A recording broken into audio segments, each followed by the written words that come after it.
Globალური ბიზნეს ამბები არ გამოვრჩეს ამასობაში საქმიან საღამოში და დავიწყოთ ილონ მასკით და SpaceX-ით, რომელიც ტეხასში ნახევარგამტარების გიგანტური საწარმოს აშენებას გეგმავს, გიგა ფაქტორი ზოგადად ტრამპს უყვარს და ამ შემთხვევაში ტერაფაბი ესე დაერქმევა ახალ საწარმოს, სადაც ინვესტიცია დაახლოებით 55 მილიარდი დოლარი იქნება საწყის ეტაპზე. პროექტი, რომელიც ტესლასთან ერთობლივ ინიციატივაა ამერიკის შეერთებულ შტატებში ჩიპების შიდა წარმოების გაზრდას მოემსახურება, რომ მიმწოდებლებზე, მათ შორის Samsung-ზე, TSMC-ზე დამოკიდებულების შემცირება მოხდეს და ეს ალბათ სტრატეგიული ნაბიჯი იქნება ამერიკის შეერთებული შტატებისთვის ზოგადად როგორც ქვეყნისთვის და პოლიტიკური მხარდაჭერა სავარაუდოდ ილონ მასკს ამ შემთხვევაში ექნება. არსებული ინფორმაციით, თუ მშენებლობის დამატებითი ფაზები დასრულდა, ჯამური საინვესტიციო მოცულობა შეიძლება დაახლოებით 119 მილიარდ დოლარამდე გაიზარდოს. ყველაფერთან ერთად ახალი ქარხანა გრაფიკული პროცესორების წარმოებას უზრუნველყოფს, რაც ტესლას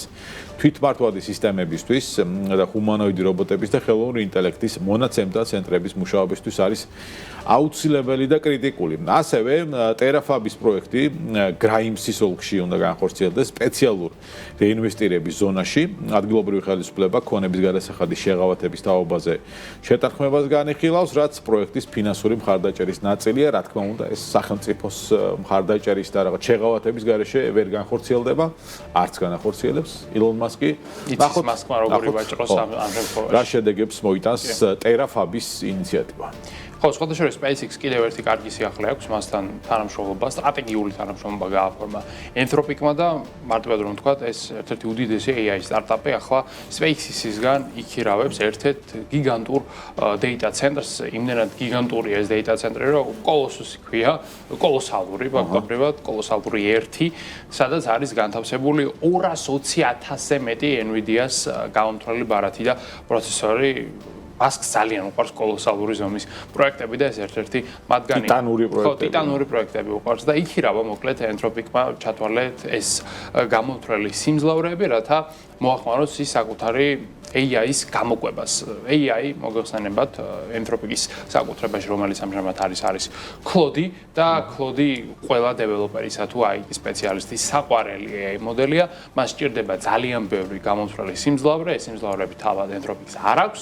ამიტომაც კომპანია იძულებულია, რომ იქირაოს სხვადასხვა მომწოდებლებისგან, მათ შორის Amazon-ის AWS-ისგან იქილავა, ასევე Google-ისგან, აგრეთვე Microsoft-ისგან და ახლა უკვე მიადგა SpaceX-აც ჩვენც რო გქონდეს data center-ი ჩვენგანაც იქირავებ და მაგრამ არა გვაქვს გამოვტოვეთ ეს შანსი 55 მილიარდი დოლარიც არა გვაქვს რომ ავაშენოთ და ამიტომაც დავჭით ამ რევოლუციის მიღმა, მაგრამ მილიარდი რომ გქონდეს არ ავაშენებდი data center-ს. მithumetes აქ ალბათ. ეხლა მშენებლობაზე მარბენინე და იქ მუშებთან კომუნიკაციები მარჩევი არ მინდა. კი ბატონო, გავაგრძელოთ ამ შემთხვევაში შენ საუბრობდი დასაწყისში გადაცემის ბირჟების რეკორდულ ზრდაზე და არც იაპონური საფონდო ბირჟა ჩამორჩა ამ ყველაფერს და Nikkei 225-ის ინდექსმა ისტორიულ მაქსიმუმს მიაღწია. რა თქმა უნდა, ინვესტორების აქტივობა ხელოვნური ინტელექტის სექტორის მიმართ გლობალურმა ოპტიმიზმმა განაპირობა, საყურადღებო რომ SoftBank გრუპის აქციების ფასი გაიზარდა 18.44%-ით, რაც კომპანიისთვის 2020 წლის შემდეგ საუკეთესო დღიური მაჩვენებელი იყო. როგორც ირკვევა, ეს ნახტომი იაპონურ ბაზარზე ტექნოლოგიური აქციების მასშტაბურმა მატებამ განაპირობა, Advantest-ის აქციების ღირებულება 7%-ით გაიზარდა, Tokyo ელექტრონის ფასმა კი 9%-ით მოიმატა. ამასთან ინვესტორების განწყობაზე დადებითი გავლენა გეოპოლიტიკური დაძაბულობის შემცირება მიქონია, ამერიკის შეერთებულ შტატებსა და ირანს შორის გარკვეული უძრაობაა, მაგრამ ეს უძრაობა წესით უახლოეს მომავალში უნდა დასრულდეს გარკვეული შეთანხმებით. ხო, რაღაცა ეს მოლოდინები ამ მხრივ პოზიტიურია, შესაბამისად ეს მოლოდინები აისახება საფონდო ბირჟებზეც. ასევე მნიშვნელოვანია, რომ იაპონელი ინვესტორები გლობალურ ტენდენციებს მას შემდეგ შეუერთდნენ, რაც ქვეყანაში ოქროს სკვირის უქმეები დასრულდა, უქმეების შემდეგ გაიხსნა და პირდაპირ რეკორდული ზრდა დააფიქსირა Nikkei 225-ის ინდექსმა.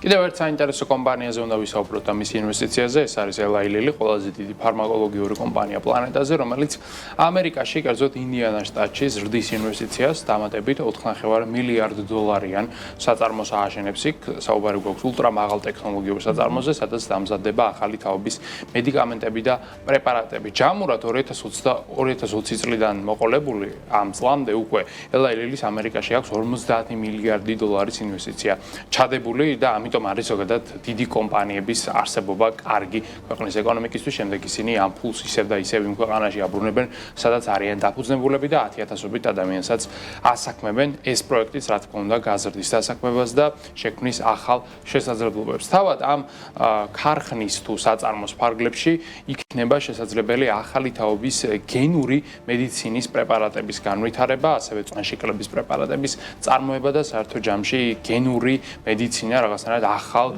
მიმართულებად იქცა დიდი ფარმაკოლოგიური კომპანიებისთვის, ანუ ისეთი პრეპარატები, რომლებიც ერგებიან კონკრეტულ გენეტიკურ, ასე ვთქვათ, პარამეტრებს, ეს ჯერაც ახალი მიმართულება, თუმცა მომავალში უკვე ის კომერციულად იმდენად გამართლებული და კარგი იქნება, რომ ალბათ ჩვენამდეც მოაღწევს, ცხადია ამერიკის მსგავსად ხვალდაზე გვერ მივიღებთ, მაგრამ რამდენიმე წელიწადში ეს ინოვაცია ჩვენამდეც მოვა. ამ ყველაფრის ფონზე უნდა ითქვას, რომ Eli Lilly-ის კაპიტალიზაცია არის $880 მილიარდი და ის ამჟამად არის პლანეტის ყველაზე მსხვილი ფარმაკოლოგიური კომპანია და ესეც როგორც სხვა კომპანიები არის რა თქმა უნდა ამერიკული წარმოშობის.